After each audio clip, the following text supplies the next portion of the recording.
Entrepreneur adalah seseorang yang melakukan aktivitas wirausaha dengan kemampuannya dalam berpikir secara kreatif dan juga imajinatif. Sedangkan entrepreneurship adalah kemampuan mengolah sumber daya yang ada menjadi suatu produk barang dan jasa yang mempunyai nilai tambah dan mencari keuntungan atau keunggulan dari peluang yang belum dikembangkan oleh orang lain. Di sini saya akan menjelaskan beberapa indikator yang harus dipunyai oleh seorang entrepreneur dan entrepreneurship. Yang pertama yaitu memiliki jiwa kepemimpinan. Seorang entrepreneur dan entrepreneurship harus memiliki jiwa kepemimpinan agar dapat memimpin suatu usaha agar usaha tersebut lebih bisa maju dan berkembang dengan baik. Yang kedua, selalu berhitung. Seorang entrepreneur dan entrepreneurship harus bisa berhitung mengenai laba, mengenai modal, mengenai gaji agar usahanya dapat berkembang baik. Yang ketiga yaitu menghargai waktu. Seorang entrepreneur dan entrepreneurship harus menghargai waktu karena biasanya seorang pengusaha itu waktu adalah uang. Yang keempat, tidak pernah merasa puas. Seorang entrepreneur dan entrepreneurship tidak akan pernah merasa puas mengenai hasil dan usahanya mereka karena mereka akan lebih memiliki jiwa ingin berkembang, ingin lebih maju begitu. Yang kelima, berbuat baik. Seorang entrepreneur dan entrepreneurship harus memiliki jiwa baik dan bisa berbuat baik karena customer atau konsumen lebih banyak memandang usaha itu dengan sikap yang baik. Yang keenam, hidup hemat dan efisien. Seorang entrepreneur dan entrepreneurship harus memiliki hidup hemat karena harus bisa mengatur pemasukan, keuntungan bersih dari usahanya, tidak hanya untuk berfoya-foya dan bisa memikir ke depannya untuk lebih memajukan usaha. Yang ketujuh, memiliki jiwa kewirausahaan. Seorang entrepreneurship dan entrepreneur harus memiliki jiwa kewirausahaan agar dapat berpikir dan mendirikan usaha apa dan membuka lowongan pekerjaan. Yang kedelapan, memiliki insting bersaing. Seorang entrepreneur dan entrepreneurship harus memiliki jiwa berani bersaing dengan usaha-usaha yang lain. Yang kesembilan yaitu keinginan untuk mandiri. Seorang entrepreneur dan entrepreneurship pasti memiliki jiwa ingin hidup mandiri tanpa harus meminta keluarga ataupun orang tua agar dapat menghasilkan penghasilan atau uang sendiri. Yang ke-10, haus terhadap ilmu. Seorang entrepreneur dan entrepreneurship harus memiliki sifat haus terhadap ilmu yang akan terus belajar tentang mengenai usaha dan dapat mengembangkan usaha lebih besar. Yang ke-11, berwawasan makro universal. Seorang entrepreneur dan entrepreneurship harus memiliki wawasan terhadap bisnis makro universal. Yang ke-12 yaitu memperhatikan kesehatan dan gizi. Seorang entrepreneur dan entrepreneurship dalam usaha harus memperhatikan kesehatan dan gizi karyawannya agar tidak terjadi kecelakaan kerja. Yang ke-13, ulet pantang menyerah. Seorang entrepreneurship dan entrepreneur harus memiliki jiwa ulet dan pantang menyerah. 11 yaitu berorientasi pada produktivitas. Seorang entrepreneur dan entrepreneurship mengarahkan kegiatannya sehari-hari itu harus menghasilkan sesuatu atau hidupnya harus berproduktivitas. Yang ke-15, memperkaya jaringan silaturahmi. Seorang entrepreneurship dan entrepreneur harus memperkaya jaringan silaturahmi dengan pengusaha yang lain, harus memiliki channel dengan pengusaha yang lain agar saling membantu dan memperkaya ilmu wirausaha.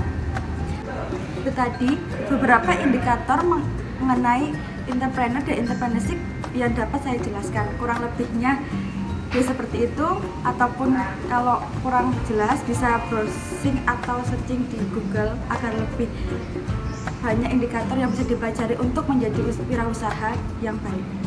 Terima kasih. Teori-teori kewirausahaan atau entrepreneurship.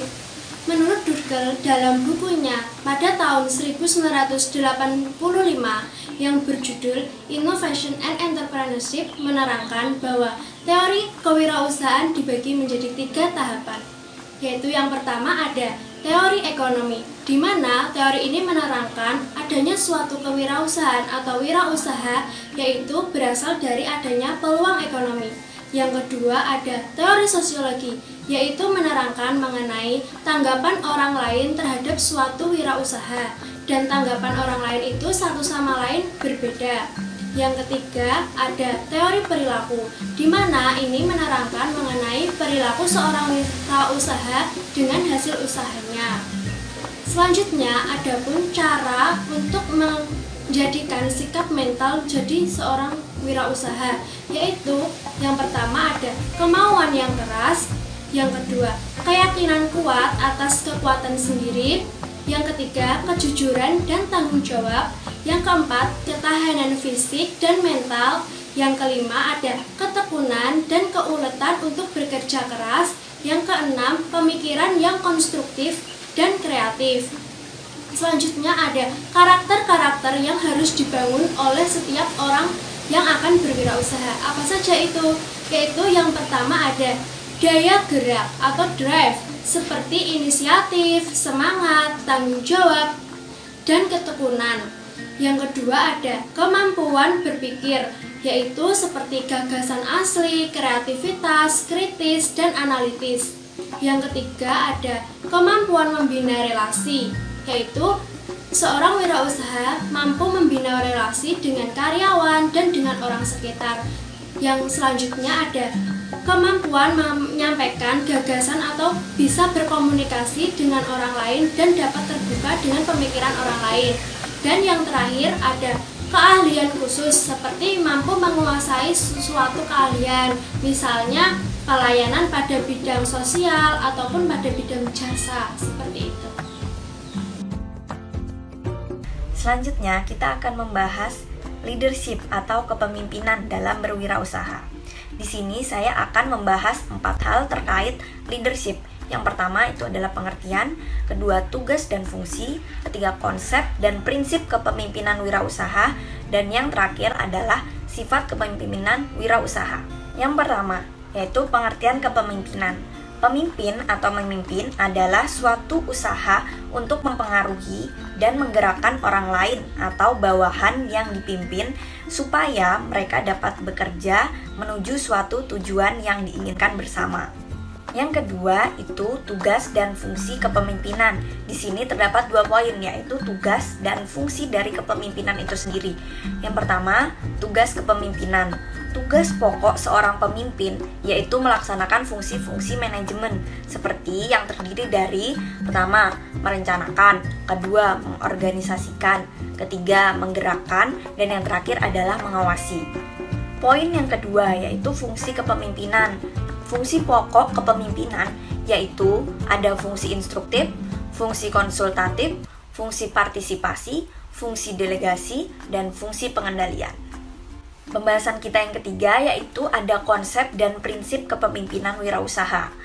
Ciri seorang pemimpin yang sukses dalam berwirausaha yaitu dia mempunyai konsep dan prinsip kepemimpinan sebagai berikut. Di sini ada 13 poin, yaitu yang pertama adalah motivator ulung, yang kedua pendengar yang baik, ketiga pemimpin yang hebat, tidak ingin menjadi yang nomor 1, yang keempat itu pemimpin yang baik, senang memuji hasil kerja bawahannya dan memotivasi yang kurang mampu. Yang kelima, orang yang sopan dan menghargai orang lain. Yang keenam, orang yang antisipatif dan proaktif. Yang ketujuh, fleksibel, lentur dan pemaaf. 8. Visioner dan perencana strategi. 9. Tenang dalam kondisi apapun. 10. Ahli dalam segala bidang. 11. Rendah hati dan tidak sombong. 12.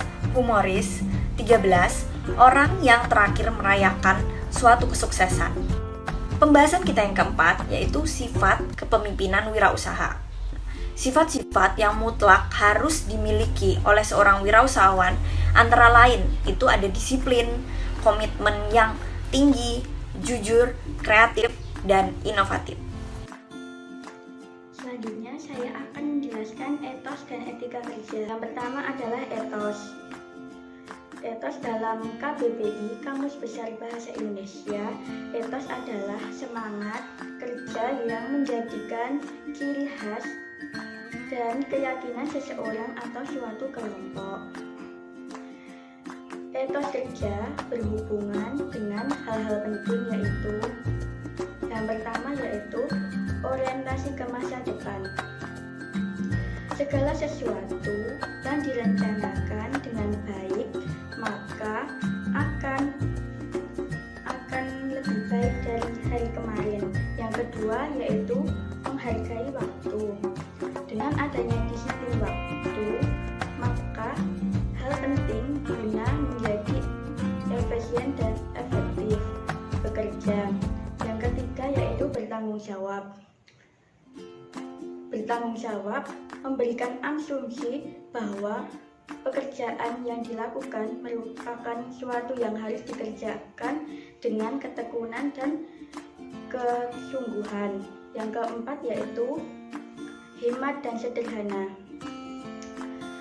Hemat dan sederhana yaitu suatu yang berbeda dengan hidup yang boros, sehingga bagaimana pengeluaran itu bisa bermanfaat ke depannya. Yang kelima yaitu persaingan yang sehat. Dengan persaingan yang sehat, maka pekerjaan yang dilakukan tidak mudah pantang menyerah. Berikutnya adalah etika kewirausahaan. Menjadi pengusaha tidak hanya sekedar mampu memproduksi produk dan memasarkannya ke pasar dengan seluas-luasnya. Keahlian dalam memproduksi ataupun memasarkan tidak cukup untuk mewujudkan kesuksesan berbisnis. Sebenarnya, para pengusaha perlu memperhatikan etika bisnis untuk meraih kesuksesan yang baik. Berikut ini merupakan etika berwirausaha. Yang pertama yaitu jujur dan tidak berbohong. Seorang pengusaha harus bersikap jujur. Dengan adanya jujur akan menciptakan kepercayaan. Yang kedua yaitu bersikap dewasa dan tidak kekanak-kanakan. Contoh dari bersikap dewasa dan tidak berkanak-kanakan yaitu bertanggung jawab terhadap segala kegiatan yang dilakukan pada bidang usaha. Yang ketiga yaitu lapang dada dengan cara berkomunikasi. Menerima masukan dari rekan kerja akan memberikan manfaat pada bidang usaha. Yang keempat, menggunakan panggilan atau sebutan nama orang dengan baik agar tidak menyinggung atau mencela orang lain. Yang kelima, menggunakan pesan dan bahasa efektif dan efisien. Dengan menggunakan bahasa yang efisien, maka menghindari berbicara yang berlebihan. Yang keenam, tidak mudah emosi atau emosional. Yang ketujuh, berinteraktif sebagai pebisnis atau membuka dialog yang interaktif. Yang kedelapan, berbahasa yang baik, ramah, dan sopan. Dengan bahasa yang baik, ramah, dan sopan, maka akan membuat para konsumen atau pelanggan menjadi tertarik. Yang kesembilan, menggunakan pakaian yang pantas dan menyesuaikan keadaan. Berpakaian harus sopan, sesuai dengan tempat dan waktu serta keadaan. Yang ke-10, bertingkah laku